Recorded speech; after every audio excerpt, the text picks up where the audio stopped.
Emotions are immediate responses to specific environmental events. When an event occurs, the brain responds specifically to it with an emotion.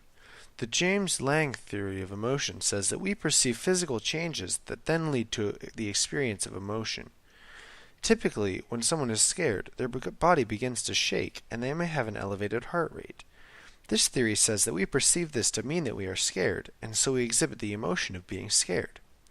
This theory was proposed in 1884 and has been backed up since by scientific research. One other theory of emotion is that facial expressions trigger emotion to a certain degree.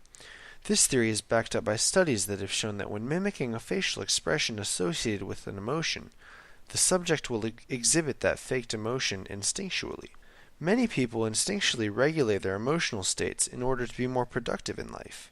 This is typically done mostly unconsciously, such as when a person shifts their thought process from the troubling emotional event to another subject. Other, more conscious ways that people achieve this is through the matching of situations with certain emotions, such as a romantic dinner, or by distracting themselves by doing something that distracts them from thinking about their emotional state. Typically, the distraction method does not work as well, as when you try not to think about something, you simply think about it more. Instinctually, we seek out events that make us feel good while avoiding those that make us feel bad.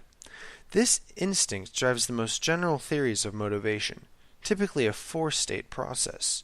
The first state is energizing, or starting a behavior. The second state is directive, or directing a behavior towards a specific goal or need. The third state is persistence, or persisting until a need is satisfied.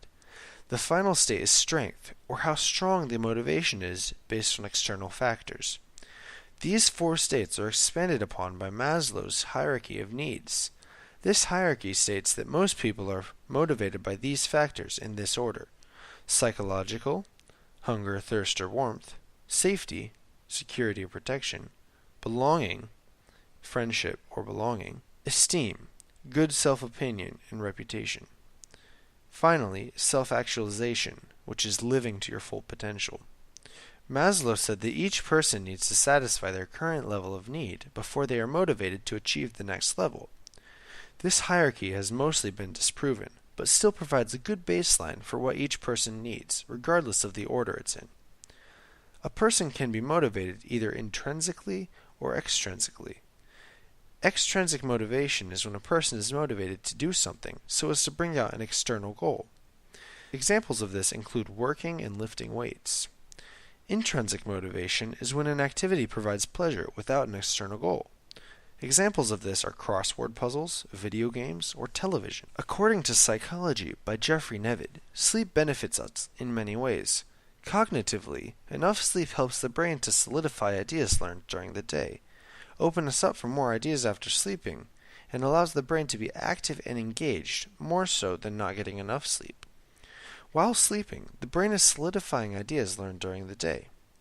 After sleeping, we are active because our cycles are tilted in the direction of being awake, and so we do not feel as tired. When not getting enough sleep, these cycles may be tilted more in the direction of wanting to sleep.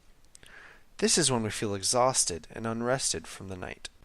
The most popular theory of where dreams come from is that the front of the brain is attempting to create coherent thought from the random signals produced by the back of the brain at night. This would lead to the crazy dreams we experience every night.